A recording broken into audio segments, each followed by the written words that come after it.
Si è svolto ieri mattina un incontro online tra il presidente dell'autorità di sistema portuale del mare della Sicilia occidentale, dottor Pasqualino Monti, il sindaco di Porto Empedocle, avvocato Ida Carmina, e il sovrintendente ai beni culturali di Agrigento, architetto Michele Benfari.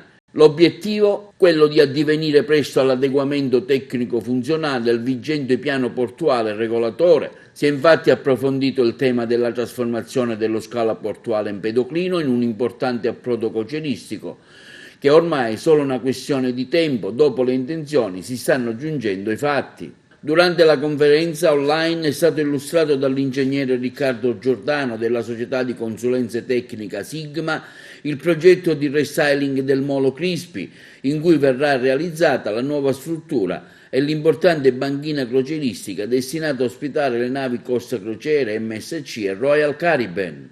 Durante l'incontro si è stati chiari che non ci dovrebbero essere problemi con i canali di finanziamento grazie ad almeno 3 misure previste da diverse linee di azione da cui si potranno attingere i fondi necessari.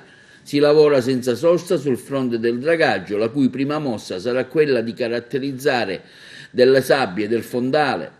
Sarà quella della caratterizzazione delle sabbie del fondale nella zona esterna al Molo Crispi per permettere l'attracco delle grandi navi da crociere previste sino alla lunghezza di 300 metri e sarà necessario raggiungere un fondale di almeno 10 metri. All'incontro è intervenuto l'architetto Michele Benfari nella qualità di sovrintendente, che ha dichiarato: dobbiamo tutelare i beni culturali presenti nell'area.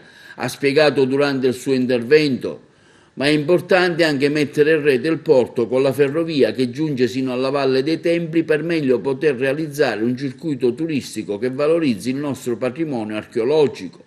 Quindi il sindaco Ida Carmina: siamo a un passo della svolta decisiva, a breve inizieranno i lavori che rinnoveranno l'aspetto del nostro porto, partendo dalla nuova stazione marittima, la cui aggiudicazione dei lavori è in corso proprio in questi giorni.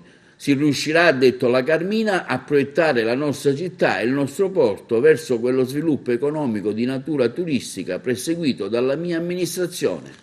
Abbiamo avuto un incontro via call con l'autorità portuale di sistema, il presidente Monti, l'ingegnere La Barbera, che è quello che si occupa materialmente poi dal punto di vista concreto del nostro porto e di Trapani, e il sovrintendente sul futuro del porto Empedoclino. È stato chiesto anche l'assenso e la collaborazione del nostro comune, naturalmente io ho dato, e vedrete che belle sorprese ci sono in fieri e che a breve cominceranno. C'è anche un rending di quello che diventerà il Molo Crispi e avrete modo di apprezzare ciò che avverrà in breve, speriamo in breve tempo, e a breve anzi cominceranno già le demolizioni e proprio le opere concrete.